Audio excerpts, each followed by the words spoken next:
글로벌 패권을 놓고 격돌하고 있는 미국과 중국이 오늘부터 이틀간 베이징에서 차관급 협상에 돌입합니다. 무역 전쟁 휴전에 합의한 이후에 한 달 만에 첫 대면인데 어떤 성과를 낼지 주목됩니다. 네, 한편 최근 급격한 경기 둔화 가능성이 제기되는 중국 경제가 또 다른 위기의 촉매로 작용할 수 있다는 우려가 잇따라 쏟아져 나오고 있습니다. 이렇게 되면 직간접적으로 연계된 국가들에게도 파장이 상당할 수밖에 없겠죠. 대표적으로 우리나라가 그렇습니다. 자, 오늘은 중국과 관련한 이슈에 대해서 좀 조목조목 짚어보도록 하죠. 동국대 국제통상학부 광노성 교수, 외대 중국경제정치학과 광준영 교수입니다. 두 분 어서 오세요. 네, 안녕하십니까. 자, 오늘부터 이제 차관급 대면 협상이 시작이 됩니다. 일단 협상 시작의 의의가 있을 것 같아서요. 어떻게 봐야 되겠습니까? 지난번 부에노스아이레스 G20 회의 때죠. 정상회담 때 화요일 90일 동안에 이제 그 협상 기간에서 잠정적인 무역 분쟁의 중단 이렇게 얘기한 것의 이제 시작이죠. 지금 본격적인 경제 충격이 미중 양국에 닥치고 있는 이런 상황 속에서. 네. 이런 어떤 차관급, 뭐 실무자, 고위 실무자급이라고 할 수가 있겠습니다만 이런 측면에서 분쟁 해결의 단초가 됐다는 의미에서 의미를 찾을 수는 있을 것 같습니다. 그러나 미국은 원하는 것 자체가 굉장히 넓고 지식재산권을 포함해서 기술 추격을 방지하겠다. 네. 그래서 패권을 놓지 않겠다는 근본적인 의도가 깔려 있고 중국은 지금 가시적으로 보이는 고관세 품목에 대한 관세 인하만을 지금 포커스를 맞춘다는 점에서 협상 목적이나 이슈에 큰 차이가 있어서 네. 그렇게 크게 성과를 기대하기는 어려울 것 같습니다만 분명히 어떤 단초를 분쟁 해결의 단초를 제공했다는 측면에서 의의는 있는 것으로 저는 판단하고 있습니다. 네. 그래서 의견 듣겠습니다. 네, 뭐 같은 생각입니다만은 어쨌든 12월 1일에 이제 시진핑과 트럼프가 부에노스아이레스에서 정상회담을 했는데 지금 1월 7일이잖아요. 네. 그러니까 그동안 설왕설래만 있었고 이렇게 이제 본격적인 첫 번째 협상을 이제야 시작을 하는 거거든요. 그리고 이게 이제 2월 말까지니까 결국은 본격적인 대면에 들어갔다.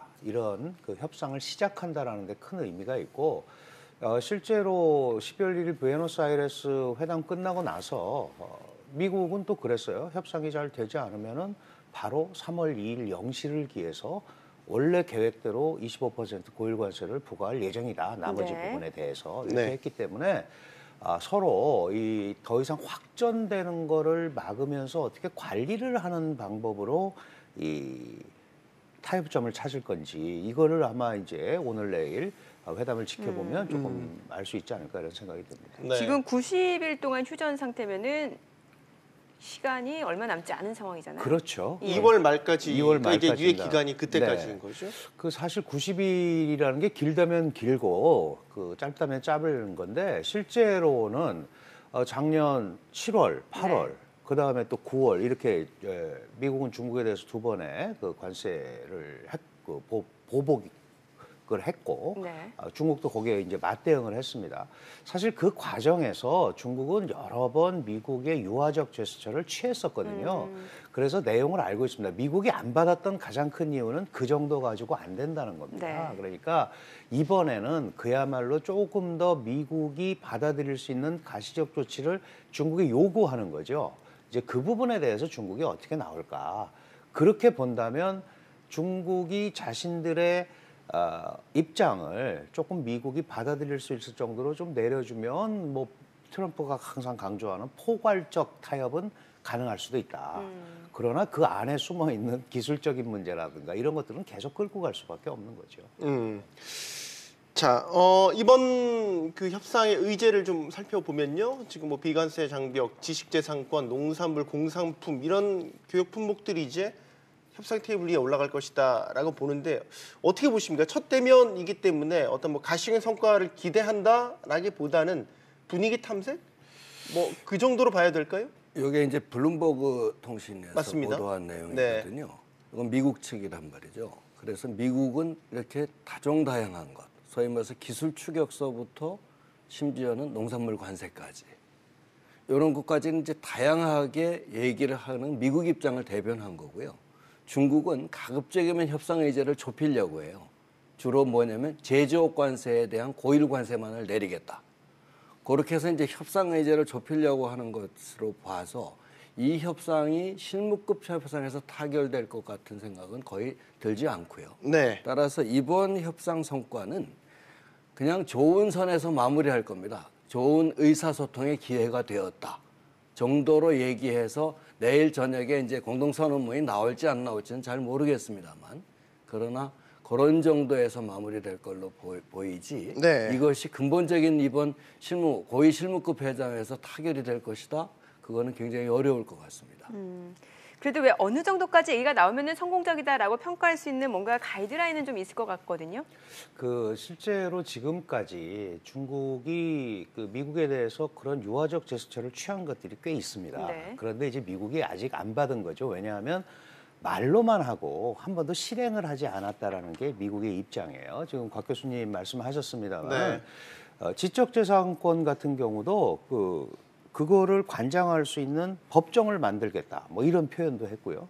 그러니까 여러 가지로 미국의 환심을 살 수 있는 조치들을 하겠다라는 얘기들은 하고 있습니다. 그런데 실제로 그게 될지는 모르죠. 다만 트럼프 대통령이 트위터를 통해서 계속 강조하고 있는 게 전 분야를 포괄하는 아주 넓은 범위의 공감대를 형성할 수 있을 것 같다. 이렇게 얘기하는 걸로 봐서 지금 사실은 그 안에 다양하게 서로 얘기들이 오고 가고 있는데 그런 데 대해서 노력을 하겠다라는 정도가 될 거고요. 특별히 기술 추격에 관련해서 기술 패권과 관련해서 가장 관심을 받는 게 이제 중국 제조 2025거든요. 네. 이제 이 부분에 대해서 개선을 조금 하겠다라는 뭔가 그런 조치들이 조금 나온다면 뭐 공동선언이라든지 공감대 확보가 좀 더 쉬울 것 같고, 그렇지 않으면 지금 이제 미국은 뭐 쌀 수입하겠다, 농산물 개방하겠다, 에너지 좀 더 사쓰겠다 이런 정도 갖고는 안 된다는 게 라이트 하워저의 관점이거든요. 네. 그런 거 더 이상 안 쏟겠다. 그러니까 그런 거를 들고 상당한 물밑 접촉 또는 줄다리기가 이번에 있을 거다. 그럼에도 불구하고 큰 틀에 이거는 가능하겠지만 경제적 타협은 가능하지만 그 숨어 있는 부분까지도 이번에 해결되기는 굉장히 어렵다. 이렇게 봐야 될 것 같습니다. 그러면은 이 부분은 어떨까요? 최근에 애플이 분기 매출액 전망치를 하향 조정했잖아요. 이른바 차이나 쇼크라고 했는데, 그러니까 중국에서의 점유율이 계속해서 하락하고 있는 부분, 이게 뭐 어떤 직접적인 연관이 있을지는 모르겠습니다만 이번 협상에도 그래도 약간의 좀 영향력을 미치지 않을까라는 생각이 들어요. 이게 이제 애플의 팀 쿡이 발표를 하면서 예. 이게 뭐라고 얘기했냐면, 원래 이제 작년 이제 미국은 분기가 달라요. 회계연도가 다르기 때문에 그렇죠. 10월부터 12월까지가 4사분기인데 이 4사분기 전망치를 약 930억 달러 영업이익률 그거에서부터 840인 그렇죠. 거 10% 정도 내렸단 말이죠. 그러면서 뭐라고 그랬냐면 팀 쿡이 이건 중국 시장의 악영향 때문에 그렇다라고 얘기를 그러니까요. 해버렸어요. 예. 그러니까 갑자기 그 다음날 애플 주가가 주가가 10% 팍 급락했죠. 떨어졌단 예. 말이죠. 이게 정확하게 중국을 지적해서 얘기를 하는 바람에 이렇게 됐는데 그 과정에서 보면 이제는 미국 시장이 미국이 중국을 공격해서 중국 시장의 실물 경제 타격뿐만 아니라 이것이 부메랑 효과가 돼서 미국 기업의 실적 악화까지 가져오는 이제는 G2 모두가 이제 상호 피해를 입혀주는 그 징조로 봐야 되거든요. 네. 그런 측면에서 보면 이제는 본격적인 협상의 필요성은 분명히 있습니다. 유의는. 그런 측면에서 이번 차관 협상에는 아까 제가 얘기했다시피 의미를 찾을 수 있는 것인데 그것이 구체적으로 지난번에 뭐 화웨이 부사장 잡아서 집어넣었잖아요. 네네. 또 5G 중단 사태 또 그렇죠. 있었죠. 예. 이런 사태에 미루어 보면 이것은 미국은 단단히 지금 벼르고 있다. 미국이 지금 기업의 실적이 나타나서 협상 테이블에는 가지만 며칠 전에 있었던 그런 행동으로 돌아보건대 미국이 쉽게 중국이 가시적인 조치를 하지 않는 한 아까 우리 강 교수님이 얘기하신 중국 제조 2025가 뭐냐면 2025년까지 네. 첨단 제품의 국산화율을 70% 달성하겠다는 얘기거든요. 네. 부품에. 그 주요 부품이라는 게 한국이 하고 미국이 생산하고 있는 기술 제품들이에요. 예. 그거를 산업 정책을 보조 정책으로 해서 키우지는 말라라는 건데 과연 국내 정책을 중국이 포기하겠느냐? 잡아넣는다고 해서 포기하겠느냐? 특히 5G 같은 경우는 AI나 드론 기술 같은 경우 5G를 하면은 하나의 경제 자체를 컨트롤할 수 있는 기술인데 이게 불행하게도 또 다행인지도 모르지만 화웨이가 5G에서는 삼성전자보다 훨씬 앞서가고 있단 말이죠. 네. 그런 측면에서 본다면 이것은 심각한 것이다. 부메랑 효과는 드디어 왔다는 측면으로 해석할 수가 있습니다. 이번 협상도 협상이지만 또 많은 사람들 시선이 쏠려 있는 것이 이달에 예정돼 있는 다보스 포럼입니다. 그렇죠, 예. 트럼프 대통령과 시민 주석의 오른팔이라고 알려져 있는 왕치산 국가부주석이 이 포럼에서 만날 예정이다라는 보도가 있었거든요. 두 인물의 만남 어떤 의미를 부여해야 되겠습니까? 네, 실제로 이제 중국의 입장에서 보면 왕치산 지금 이제 국가 부주석이죠. 그리고 그 지난 기에는 그 시진핑의 반부패 정책을 일선에서 이끌었던 아주 가장 시진핑 주석이 신뢰하는 사람이다. 이제 이렇게 생각을 해볼 수 있습니다. 그런 네. 차원에서 이제 다보스 포럼에 트럼프 대통령도 참석을 하고 중국에서는 이제 왕치산 국가부주석이 갈 텐데 그렇다면 시진핑 주석의 의중을 제일 잘 알고 있는 사람이니까 네. 트럼프 대통령과의 만남이 이루어진다면 의미 있는 대화의 진전이 있지 않겠느냐. 이게 네. 무슨 말씀이냐 하면 지금 우리가 다 예상을 하고 그렇게 쉽게 끝나지 않을 거라고 생각하는 게 이번 무역협상이 그냥 처음 시작, 실무협상 차원에서 시작일 뿐이거든요. 그렇다면 그 부분에서 미진한 부분이라든지 당연히 또 미국 측이 더 많이 요구를 하는 부분이라든지 또 중국이 강조하고 싶은 부분들은 왕치산 국가부주석이 그런 얘기를 할 수 있다면 이게 또 다른 그 소위 미중 간의 갈등을 약간 완화시킬 수 있는 촉매제가 되지 않겠느냐 하는 이런 것 때문에 관심을 갖고 있는 겁니다. 그러나 다 아시다시피 트럼프 대통령이 지금까지 해온 관행적인 어떤 행동들을 보면 괜찮다고 그러다가 또 하루아침에 확 뒤집어 버리고 막 이제 이런 것들이 많거든요. 그러나 트럼프 대통령도 관리를 하고 있는 건 분명합니다. 지금 계속해서 큰 틀의 합의가 있을 거다. 시 주석과 나는 잘하고 있다. 이런 얘기를 하면서 이런 게 시장에 직접적인 영향이 안 가도록 그 애플 쇼크라든지 이런 것들이 다시 일어난다면 그것도 아주 곤란하거든요. 그래서 네. 중국과 마찬가지로 미국도 일부 신경을 쓰고 있다. 그러나 더 급한 게 중국이기 때문에 아마 시진핑 주석은 왕치산 국가부주석한테 그런저런 얘기들을 통해서 더 많은 루트를 확보하려는 이런 노력을 할 거다. 이렇게 본다면 트럼프와 왕치산의 만남이 매우 중요할 거다. 이렇게 보는 거죠. 네. 교수님도 의견을 좀 듣겠습니다. 이게 이제 스위스 다보스 포럼이 이제 또 중국이 주도하는 보아오 포럼이라는 게 있거든요. 근데 스위스 다보스 포럼은 세계 경제의 메가 트렌드를 다루고 그다음에 이제 거시경제 안정을 위한 어떤 국가가 정부, 국가 간 또는 첨단 기업인 간의 협력 체계 또는 대화 체계로 만들어진 게 스위스 다보스 포럼이거든요.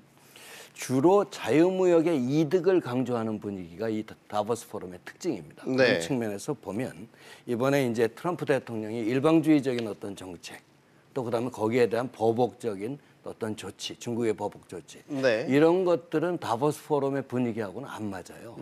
만약에 왕치산 부주석하고 트럼프가 대화의 장소가 된다면 다보스 포럼의 성격상 완화되는 분위기로는 분명히 갈 것이다. 네. 하는 측면에서 기대는 하지만 지난번 부에노스아이레스 12월 1일 정상회담에서도 90일 동안에 정전협정만 맺었을 뿐이지 이게 끝난 것은 아니잖아요. 네. 이번에는 이제 트럼프 대통령과 부주석이라는 측면에서 보면 격은 조금 낮아요.